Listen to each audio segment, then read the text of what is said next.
Кері байланыс эффектісі. Кері байланыс әсері баланың мінез құлқын тәрбиелеуге таптырмайтын құрал.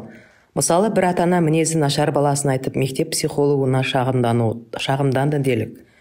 Психологтың міндеті ата-ананың сөзін қоштай кетіп, баланы қосыла жамандау емес. Керісінше, баланың жақсы бір қасиеті туралы білетін болса, соны тілге тиек ету қажет. Сол кезде ата-ананың да баласына қатысты позитивті көзқарасы артып, проблемамен жұмыс істеу жеңілдейді. Баламен жұмыс істегенде ата-ана да, мұғалім де бір нәрсеге сақ болу керек. Адам ақпаратты интеллектімен қабылдайды, бірақ ол компьютер емес. Алған ақпаратты ой елегінен өткізіп, жеке интерпретация береді. Бұны медицина саласында жақсы біледі. Мәселен, дәрігер науқастың жағдайы ауыр, жағдайы қиын деп диагноз қойып берсе, бұл сөз науқастың үмітін үзеді. Денсаулығы одан әрі нашарлап, қауіп-қатер күшейе түседі. Тіпті дәрігер қате диагноз қойған болса да, пациенттің жағдайы нашарлай береді. Немесе керісінше, дәрігерлер науқасқа қуаты күшті мықты дәрі деп плацебо береді. Соған сенген науқас біртіндеп сауыға бастайды. Бұл тақырыпты Элизабет Лукастың мына мысалы жақсы түсіндіреді. Бір күні қабылдауыма 8 жасар баласын ертіп бір әйел келді. Баласының мектепке баруы қиындап кетіпті. Автобусқа отырса жүрегі айниды. Дәрігерлер қанша тексерсе де себебін таппапты. Баламен сөйлесіп едім, автобуста қасында отыратын бір баладан қорқатынын айтты. Тиісіп мазасын алады екен. Сосын екеуін екі бөлек отырғыздық, бірақ ауруы шарттанып кеткен болу керек, айыға алмады. Басқаша әдіс қолданып көрдім. Баланың қолына бір қорап дәрі ұсынып, мынау автобуста жүрек айнуына қарсы дәрі, тиянақты түрде ішу керек, әйтпесе әсері болмайды деп сендірдім. Сонымен қатар тағы бір тапсырма бердім. Қолына қағаз қалам алып, жолшыбай кездескен көліктердің номерлерін жазып отыруын сұрадым. Күн саған маған ең күшті, ең көп кездескен номерлерді тізіп беру тиіс. Бұл маневр интерпретациясын өзгертті. Ем-дом тапсырма жалған ақпаратқа негізделсе де, ол сырқатынан құтылды. Жалған ақпарат кері байланыс механизмінің нәтижесінен шындыққа айналды. Плацебо баланы емдей алды. Оның сенімі психосоматикалық қиындықтан күштірек болып шықты. Әрине, медицинада кері байланыс механизмін шектеусіз қолдана бермейді. Ракпен ауыратын науқас плацебо арқылы емделе алмайды. Яғни терапиялық кері байланыс процесі биологиялық деңгейде жүрмейді. Психикалық деңгейде мінез құлықты өзгертуге болады. Неологикалық деңгейде де адамның өзіне қатысты интерпретациясын өзгертуге қолданылады. Джекобсон мен Розенталь эксперименті атты әйгілі ғылыми тәжірибе бар. Бұл екі ғалым арнайы сынақ дайындап 100 оқушының IQ деңгейін тексереді. Алайда оның қорытындысын мұғалімдерге сол күйі ұстата салмайды. Интеллектуалы ең төмен 10 баланың тізімін басына шығарып қояды. Сөйтіп қорытындысын мұғалімдерге өткізеді. 3 жылдан кейін әлгі 100 оқушыдан қайтадан тест алады. Тізімнің басына шығарылған әлгі 10 бала бұл жолы расында да жоғары IQ-ға ие екенін көрсетеді. Бұл тәжірибе психологтарды таң қалдырды. Джекобсон мен Розенталь балаға емес, мұғалімге жалған ақпарат берді. Сірә бұл тәсіл мұғалімдердің ақылды деп көрсетілген балаларға көбірек үміт артуынан болған құбылыс. Олармен интенсивті жұмыс істеген болуы мүмкін. Күрделі тапсырмалар берген шығар, жетістіктерін мақтап отырған шығар.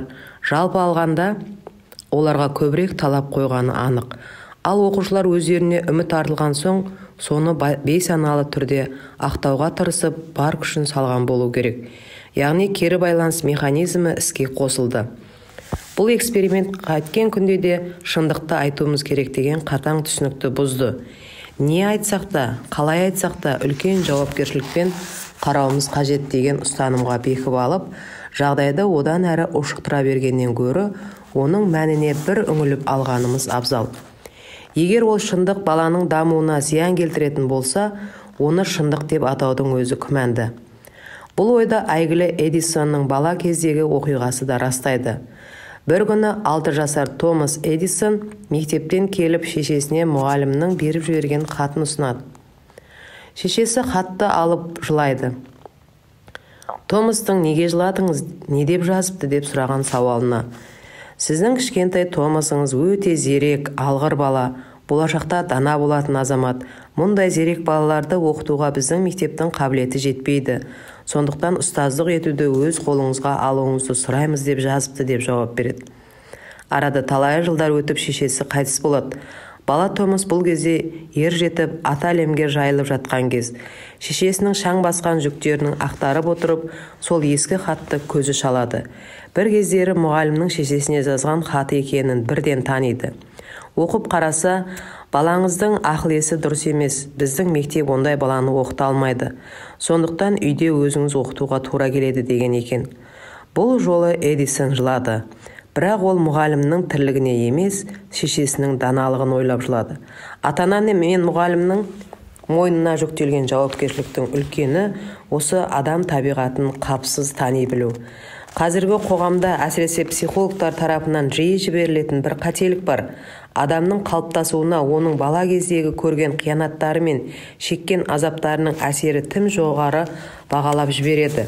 Мәселен, әке-шешесі маскүнем, қаскүнем, ұры-қары болса, оның баласы да тап сондай болып шығады.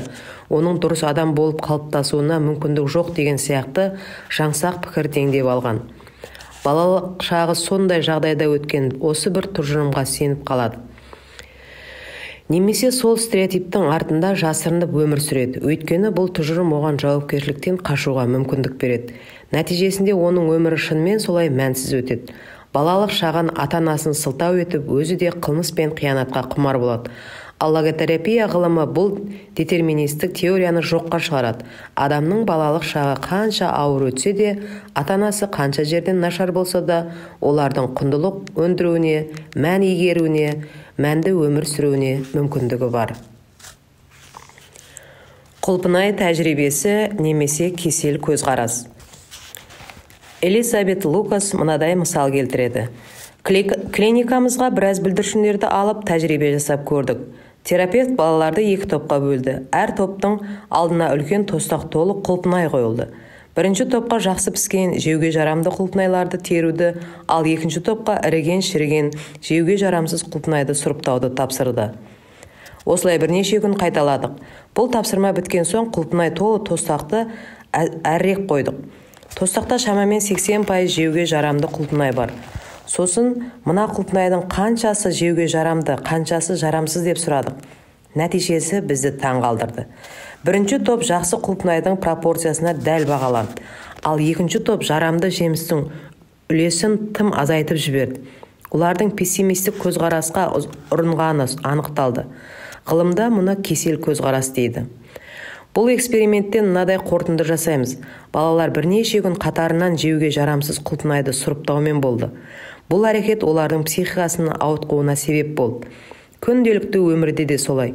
Кей адам өмірдің ең жағымсыз тұстарына шектен тыс көңіл бөліп, жамандықтарын теріп жүреді. Уақыт өте келе олардың психикасы бұзылып, дұрыс ойлау, пайымдау, шешім қабылдау қасиетінен айырылып қалады. Соның кесірінен өмірінде дұрыс болмай, кездескен проблеманы оңынан шеше алмай, тығырыққа тіреліп жүреді. Мына мысалмен оңай түсіндіруге болады. Баяғыда бір қатыгез патша болыпты. Сол патша бір күні түс көріпті, түсінде сұмдық іс көріпті. Аузындағы 32 тісі босап, бірінен соң бірі түсе беріпті. Соңында бір ғана күрек тісі қалыпты. Бірақ ол да көп тұрмай өзінен өзі түсіп қалыпты. Патша шошып оянып, уәзіріне түс жорушыны алып кел деп әмір етеді. Нөкерлер дедектетіп түс жорушыны алып келеді. Уа патшайым, бәле келді, патшалыққа пәлекет келді деп күңіренеді жорушы. Патша, ей бақсы, не деп сандырақтап отырсың? Уа әміршім, жұлдызым айтады, бүкіл ағайын туысыңыз бірінен кейін бірі көз алдыңызда қаза болады, ең соңында сізде өлесіз депті. Патша қабағын түйіп, ей оңбаған құшнаш, бұлай деуге қалай ғана дәтің барды деп қаһарына мінді. Жендеттерін шақырып, мына оңбағанның жазасын беріңдер, 50 дүре соғыңдар деп бұйырады. Уәзірлер мен бектер патшаның қаһарынан қорқып кетті. Бұдан соң түс жоруға ешкімнің дәті бармады. Бұл түсті бір жорыса Қожанасыр жориды. Қолынан келмей, жазаға ұрынса да обалы жоқ, соны алдырайық десті. Қожекеңді сарайға жеткізіп, патшаға ертіп барды. Түстің жай жапсарын тыңдаған болған Қожанасыр: «Ой, тақсыр, сүйінші, Құдай басыңызға бақ берді, бақ бергенде нақ берді» деді. Патша: «Иә, қандай бақ екен ол? Мінгеніңіз пырақ болады, ғұмырыңыз ұзақ болады. Ағайын туыстардың арасында ең ұзақ өмір сүретіні де сіз екенсіз», деді. Патша мына хабарды естіп қуанып қалды. Сарайдың қазынашысын шақыртып, Қожанасырға 50 динар алтын беріңдер деп әмір етті. Өмірде де солай, мәселе ситуацияда емес, адамның ситуацияға қатысты позициясында. Ата-ана баласының проблемасын айтып психологқа жүгінеді. Алайда көп жағдайда проблема шағымданушының өзінде болып шығады. Кесел көзқарас күйзеліске алып келеді. Кейде ата-ана баласының бойындағы әлдебір ерекшелікті кемшілік көріп, қайткен күнде де соны өзгертуге күш салады. Осылайша өзіне ғана емес, балаға да салмақ түсіреді. Ата-ана әр жағдайда өзіне сыни көзқараспен қарап, мәселені кеңінен бір талдап көруге міндетті. Кейде ситуацияны өзгертудің қажеті жоқ, бар болғаны оған кеңінен бір назар салып өту қажет. Адам кемшіліксіз, проблемасыз, қайғы-қасіретсіз өмір сүре алмайды. Көп жағдайда адамды сол проблемалар шыңдайтынын, бойдағы адами қасиеттерін оятатынын ұмытпау керек. Олар адамның көп нәрсеге қабілетті екенін паш етеді. Оның үстіне ата-ана баланың басына түскен барлық ауыртпалықты өзіне артып алып, кез келген проблемасын өзі шешіп беретін болса, баланың бойында күрескерлік қасиет қайдан дамысын? Балама қамқорлық жасадым дегені керісінше зиян келтіргені болып шықпай ма? Ондай бала әр заматта пассив болып шығады. Қоғамда мынадай көзқарастар бар. Адам таршылық көрмей, азап шекпей, уайым қайғысыз өмір сүру керек. Сонда ғана біз позитив боламыз. Бақыт дегеніміз осы. Басымыз аман, бауырымыз бүтін кезде ғана атой салып, алаңға шығып күрескер бола аламыз. Сонда ғана көп шаруа бітіреміз. Ал өзі тауқымет шегіп жүрген адам өзгені қалай жарылқасын? Логотерапия ғылымы мұндай кесел көзқараспен келіспейді. Өйткені рахаттану принцибіне негізделген гедонистік ұстаным адамды пассив рөлге түсіреді. Айналаңызға жақсылап зер салыңыз. Қоғамда мұндай мысал жеткілікті. Барынша рахат өмірді аңсап, шалқып өмір сүргісі келетіндер жауапкершілік арқалаудан қашады. Араласатын ортасындағы міндетін, қоғамдағы борышын атқарарда бұқпантайлап, ауырдың үстімен, жеңілдің астымен жүруге бейім болады. Бұл кесел көзқарас тек енжарлық пен самарқаулық, еңбектен қашу, жауапкершіліктен жалтару, немқұрайлық пен үмітсіздікке алып келеді. Психологтар өмірден торыққан адамнан гөрі өміріне немқұрайлы адамға қатты алаңдайды. Себебі депрессияға түскен адам ситуациядан бір шығып алса, тіршілігін жалғап кете береді. Ал өміріне немқұрайлы қарайтындар өздерін тастап жіберуге бейім болады. Элизабет Лукас өзінің терапевтік тәжірибесінен кесел көзқарасқа қатысты бірнеше мысал келтіреді. Бір әйел кісі бұлай шағым айтып келеді. Бірінші күйеуімнен туған бір ұлым бар. Қазір сол бала маған проблема тудырғаннан басқа қолынан ештеңе келмейді. Бірінші күйеуім нашар адам еді. Балам әкесіне ұқсап бара жатқан сияқты. Яғни бұрынғы күйеуіне деген кесел көзқарасы ұлын да проблемалы балаға айналдырып жіберді. Содан өзі үрейленіп, ойымен үрлеп, асқындырып, ақыр соңында балаға үмітсіз көзбен қарайтын болды. Анасы баласының болмысын биологиялық шартқа байлап, қиялымен тығырыққа тіреп, тұйық шеңбер жасап алды. Анасының кесел көзқарасының кесірінен бала мінезіндегі проблемалар одан әрі асқынды. Бұл өз кезегінде қиын бала деген анасының сенімін растай түседі. Кейде адамның позициясының өзгеруіне бір-екі аргументтің өзі жетіп жатыр. Бұл әйел бір жерден балаға мінез құлық ата-анадан беріледі дегенді естіп алған болуы мүмкін. Бірақ бұл ойлағандай нәрсе емес. Әрине ата-ананың қарым-қабілеті, темпераменті, кейбір биологиялық ерекшеліктері балаға беріліп жатады. Бірақ ол жақсы немесе жаман қасиет ретінде берілмейді. Оны бағыттайтын адамның өзі. Баланың қалыптасуына қоршаған ортаның, қоғамның және тәрбиенің ықпалы болады. Яғни баланың табиғи мінез құлқын әкесі алдын ала анықтамайды. Негізі бұл жағдайда баланың дұрыс қалыптасуына ықпал етуге анасының зор мүмкіндігі бар. Оның міндеті балаға бағыт-бағдар көрсету. Тағы бір мысал, бір жас жігіт қатарынан 2 рет жұмыстан босап қалып, өмірден түңіліп кетеді.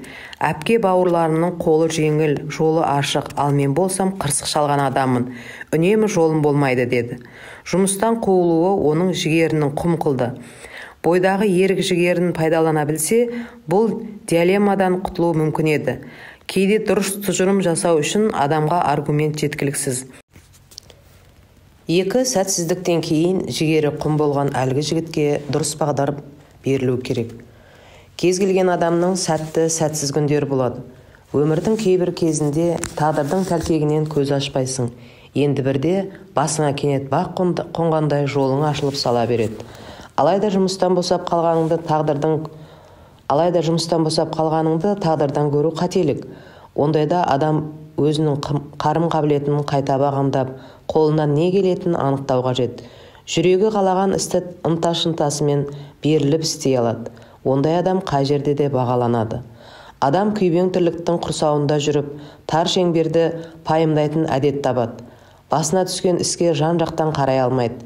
Тек бір қырынан назар салып, қиындықты, ауыртпалықты ғана көреді. Мұны көбінесе адамдардың жақындарымен қарым-қатынасынан байқауға болады.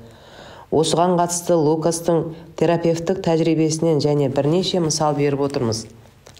Қабылдауыма келген орта жастағы бір келіншек күйеуімен арадағы проблемасын айтып шағымданды. Күйеуім екеуміз адам құсап сөйлесе алмаймыз. Ол мені ешқашан түсінбейді. Жұмысын ғана ойлайды. Соңғы кездері ажырассам ба деген ойда жүрмін деді. Кесел көзқарасқа ұрынған адам мәселені шешудің, тығырықтан шығудың жолын іздемейді. Менің мақсатым пациентті жаңаша ойлауға, мәселеге басқа қырынан қарауға шақыру. Бұл позитивті психогенетикалық оң көзқарас табуға көмектеседі. Пациентіме күйеуінің жақсы қасиеттерін тізіп жазып кел деп тапсырма бердім. Келесі кездесуге дейін кеңінен көсіліп тізім жазып келіпті. Енді соны дауыстап оқыңыз дедім. Ол: күйеуім ішімдікке жоламайды, қаңғырмайды, қарта ойнамайды, ақшасын бет алды шашпайды, балаларды жақсы көреді, олармен ойнайды деп бастады да оқи берді. Бір кезде осындай күйеуімнің барына қуанып тұрмын. Әрине онымен бірге тұру түсінісу оңай емес. Дегенмен ол соншалық жаман адам емес екенін түсіндім деді. Емдеу орталығымызға Питер есімді 18 жастағы бозбала келді. Бізге оны кәмелетке толмаған балалардың мәселесін қарайтын сот жіберген екен. Питердің балалық шағы қиын өткен. Әртүрлі еркектен некесіз 10 бала тапқан әйелдің тұңғышы екен. Қолдан қолға өтіп, бірде туыстарының, енді бірде өгей ата-анасының үйіне паналайды. Тұрақтылық, қауіпсіздік, тәртіп дегенді білмейді өскен.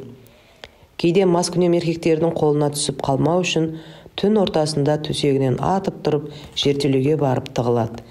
Шешесі еркек атаулыдан шаршамайды. Сөйтіп жүргенде Питердің бір ерлі-зайыптылар асырап алады. Олар Питерді адам қатарына қосу үшін қолдан келгеннің бәрін істеп бағады. Бірақ тілін таба алмайды. Питердің қисық мінезін, оқу үлгерімін үнемі өз балаларымен салыстырып қарайды. Питер 2 рет үйден қашып кетіп, дүкенде ұрлық жасау, біреудің мүлкіне зиян келтіру, велосипед ұрлау сияқты ұсақ құқық бұзушылықтар үшін ұсталады. 3 рет жұмыстан қуылады. Сол кезде одан асырап алған ата-анасын да үйсіз-күйсіз қалған Питер басы ауған жаққа кетеді. Маған келген кезде 13 рет жұмыстан қуылған еді. Нәтижесінде қатты күйзеліп, бәрінен түңіліп жүрген кез екен. Кәмелетке толмаған балалар соты маған өтініш айтып, Питерге қол ұшын беруімді сұрапты. Питер туралы сот жинаған қалың құжатта оның жасаған құқық бұзушылықтарын егжей-тегжейлі жазған. Мұндағы фактілерге қарап, мамандардың дені оның түзеліп кетеріне күмән келтірер еді.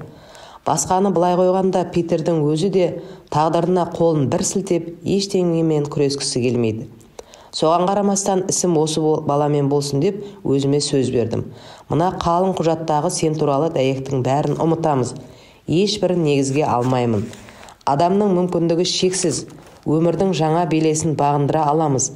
Бала кезде саған ешкім төзімді болуды үйретіп, тұрақтылықта тәрбиелеген жоқ.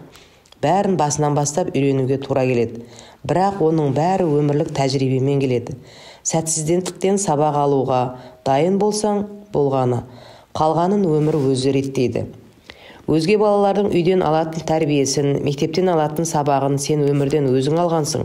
10 рет, қажет болса 20 рет сәтсіздікке ұрынып үйренесің. Қателіктен сабақ алуды меңгергенде ғана бойыңда төзім күші салтанат құрады.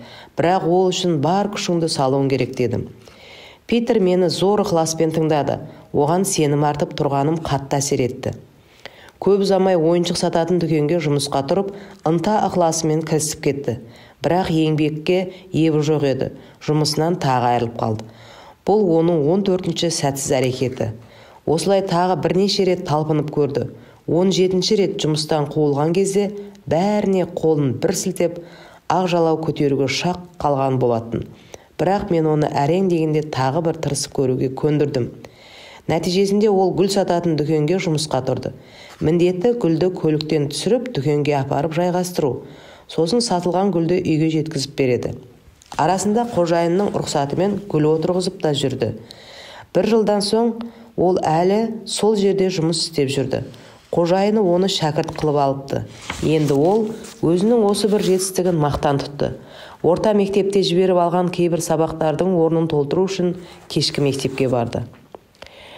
Миссис М. қатты күйзелісте жүреді. Уэлтер есімді 8 жасар аурушаң баласы бар. Соңғы кездері баланың ауруы асқынып, сонымен бірге тұру мүмкін болмай кетті деді. Баламның ағзасы өте әлсіз, аурушаң, тістері түсіп қала береді. Сәл салқын тисе суықтап қалады. Денесіне кішкентай ғана жара шықса, оның арты үлкен трагедияға ұласады. Дәрігерлерге тексертіп едік, дермографиялық науқастығы бар дегенін айтты. Қайтпек керек, симптомдарды өзгерте алмайсың. Мұндайда тек позицияны өзгертуге болады. Ол үшін емді қай тұстан бастарымды анықтап алуым керек. Алдымен баланың күн тәртібін бақыладым. Уэлтердің музыкаға әуесі бар екен. Ұстазы оны жоғары ноталарды ала алатын қабілетті бала деп мақтайды екен. Тіпті үлкен концерттерге қатысыпты. Шешесі де оны осы қабілеті үшін мақтан тұтады. Осы тұста миссис М.ның позициясын өзгертуге мүмкіндік туды. Уэлтер үшін өмір 2 жол ұсынып тұрғанын түсіндірдім. Бірінші жағдайда өнерін шыңдауға күш саламыз. Музыкаға деген сезімталдығы дамиды, қабілеті артады.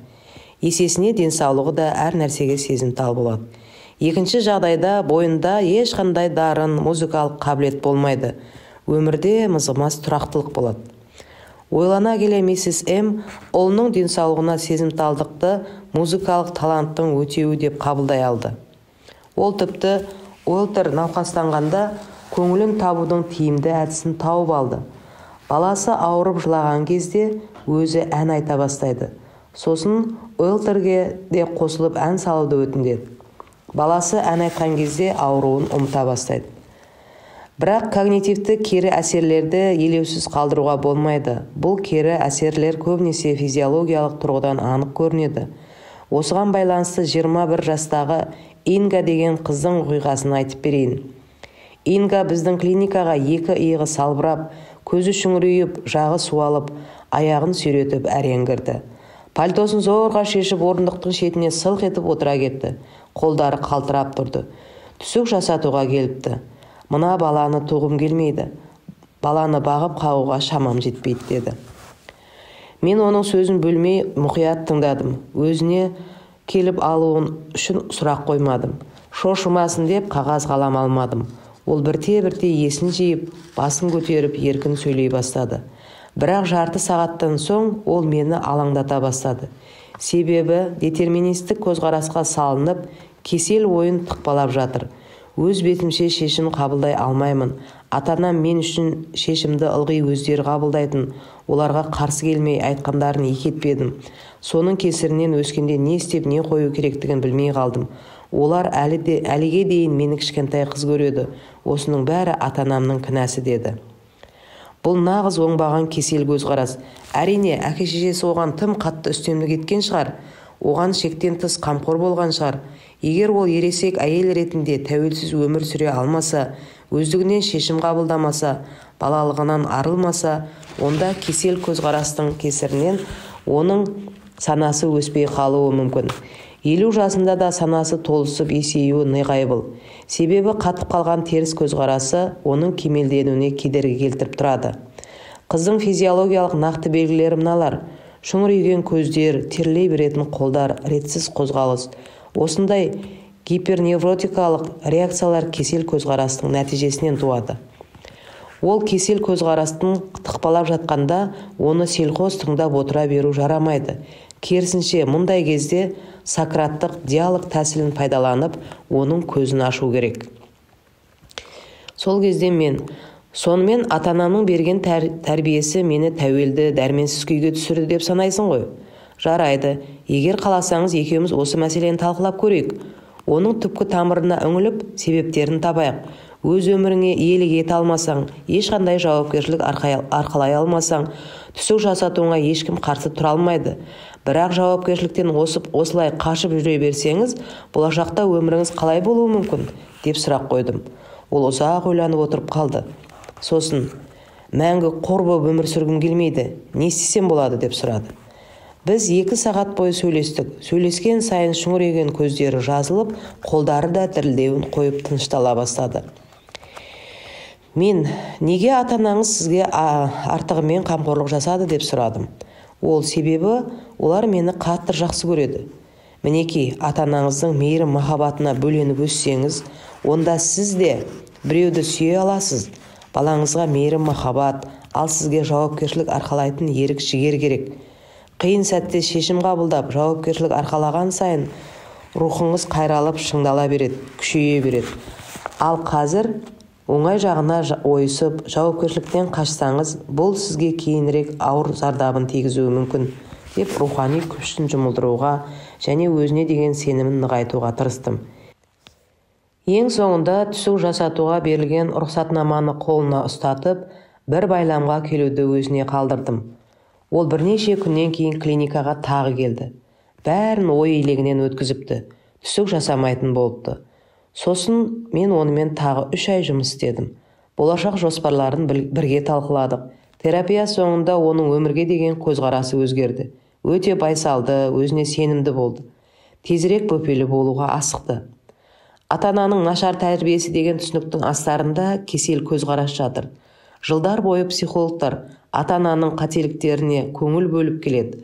Олар ата-аналарды өте консерватор, өте сыншыл, міншіл, талапшыл, немесе сенімсіз құбылғыш деп айыптап жүреді. Дәстүрдің бұзылуы және психологиялық педагогикалық әдебиеттердің қарама-қайшылығы негізгі фактор болып саналады. Психология ата-аналардың балалардың сәтсіздіктеріне жауапты нысанға айналдырды. Осыдан кейін балалар да өздерінің сәтсіздігі мен қателіктеріне ата-аналарын жауапты қылғанына таң қалмаймыз. Әрине, ата-аналар бала тәрбиелеу кезінде көп қателіктер жібереді. Сондай-ақ жұмыс басты әйелдердің көбеюі де отбасыға қосымша ауыртпалық салды. Алайда ата-аналардың көбі балаларын мейірім махаббатқа бөлеп, әлпештеп өсіріп жатыр. Олардың болашағы үшін қолынан келгенінің бәрін жасап, тіпті қызметі мен денсаулығын құрбандыққа шалады. Сондықтан ата-ананың қателіктеріне назар салғанда, ата-аналық махаббат пен ыстық ықыласты бір шетке ысырып қоюға болмайды. Рас, даму мен тәрбиенің арасында тығыз байланыс барын білу пациенттерге пайдалы екенін дәлелденген. Бірақ өткен шаққа байлану кері әсер тудыратынын да зерттеген. Яғни олардың жауапкершілік сезімін азайтып жіберді. Олар менің қолымнан не келеді, мен басқаша әрекет ете алмаймын, мінезім, тәрбием осылай қалыптасқан деп айтуға бейім болады. Бұл кесел көзқарас сананың дамуын, өсуін тежейді. Жастарға өзін-өзі танудың өмірлік процесі қажет. Оларға қазір кім екенін білу жеткіліксіз. Сонымен қатар кім бола алатынын да білу қажет. Бұл процесс оларға өзіне тиісті жауапкершілікті арқалауды талап етеді. Шындығында да, әр адамның бойында өзіне тән туа бітті қарым қабілеті болады. Кейбірінің әлеуеті мықты, енді біреуінің әлеуеті нашар болып келеді. Дегенмен Құдай қандай қасиетті артса да, адам оны дамытып, ұштап отыру керек. Өмірде жетістіктердің бір бөлігі адамның өзіне байланысты. Кейбірі табиғи бай қарым қабілетіне қарамастан сәтсіздікке ұшырап жатады. Енді бірі қарым қабілеті нашар болғанына қарамастан жетістікке жете алады. Жастар мұнаны дұрыс түсіну қажет. Өмірлік бағыт-бағдар бір жолға мәңгілікке белгіленбеген. Олар үнемі өзгеріп тұрады. Жастар өмірлерін оң немесе теріс бағытқа бұра алады. Кейде терапевтке ешқандай ата-аналық дұрыс тәрбие көрмеген жастар да келеді. Мұндай пациенттерде бақытсыз балалық шағынан басқа ештеңе жоқ. Олардың сәтсіздіктерін ақтап алатын сылтаулары бар. Соған қарамастан бақытсыздыққа қарсы тұратын қайсар күш тағы бар.